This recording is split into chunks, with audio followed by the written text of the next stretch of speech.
Hi friends, Ashley from Wildwoods&Homestead. I have a one-pot meal for you today. I am in a season of 7 children and a 3.5-month-old who is currently teething, and it is busy. Most days my hands are completely tied trying to soothe the baby. And with most of my babies, I was able to get a lot done by baby carrying, but my little girl this time around does not enjoy being curled up in the wrap very often. So I'm relying a lot on my husband and kids to help hold the baby so I can get my work done or get a meal made, which is why I love this meal, because it takes very little thought, especially when your mind is busy and you're just busy, whether you're a mom that works in the home or out of the home, and you have a lot on your plate that you're trying to juggle, and you want to serve your family, and you're doing the best that you can for your family, and you want to just feed them real food. Or maybe you have a very limited budget and you have to stick with the ingredients that you buy each week, and you don't have the ability to just go and buy something pre-made. Or you live out of town and you can't just run into town to get food. We have always lived on a really limited budget, and we've always been an ingredient household for that reason. I've always had basic ingredients to make a filling but also simple meal, and I haven't had the luxury to just go out and buy ingredients or buy food to make a meal easier. So that is the basis of this meal. It's very simple. I don't feel that it's overly creative, but it doesn't take a lot of thought to do.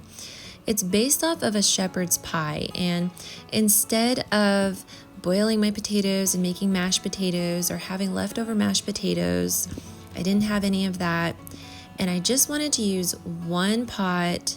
I didn't want to get a bunch of things dirty.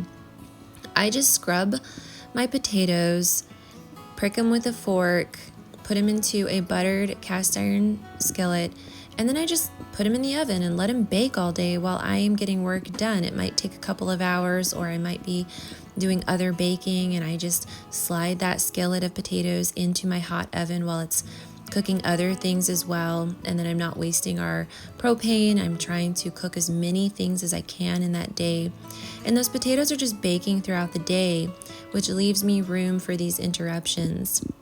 I left some of these little interruptions from my kids. My little boy, he got hurt here, and earlier he needed some water, and my little boys wanted to be up there working with me. And this is one of those meals that I just feel like you can't mess it up. You're just throwing everything into a skillet a couple of minutes at a time here and there while you're working or taking care of your children, or just any number of things.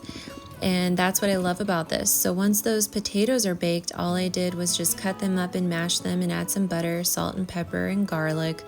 And then I just added some frozen veggies, because that's something that I always have on hand, whether it's frozen veggies from our garden that I have put away, or frozen veggies that I have just bought in bulk from Costco. I always have frozen veggies in my freezer, and then I just layered that on top of those potatoes with some leftover ground beef. You could do chicken, but I'm doing this based off of a shepherd's pie, or maybe it's called cottage pie, I'm not really sure idea. So I used ground beef, and then I'm just making a roux or a gravy. And I did end up putting this in another pot so that I could heat it, but really you could just mix this roux together and just pour it into your skillet with all of your veggies and meat. And I just did 2 cups of cold milk and dissolved 2 tablespoons of tapioca starch into the cold milk, because when you're dissolving your starch, whether it's cornstarch, arrowroot, or tapioca, you want it to dissolve in cold water. If you put it into cold milk or cold water, if you put it into a hot liquid, it will get all gummy and it won't dissolve properly. So I mixed that into the cold milk, and then I added 2 cups of water into that saucepan, turned on the burner, and my son helped me whisk it while I added some salt and pepper and let it thicken a little bit before pouring it onto my veggies to create a nice thick gravy to go with all of that. I also added some butter into that gravy there that I'm pouring onto my veggies. And then I just shredded some cheese and topped the whole thing with some shredded cheese, and then returned it to the oven for 30 minutes or until those frozen veggies are nice and cooked.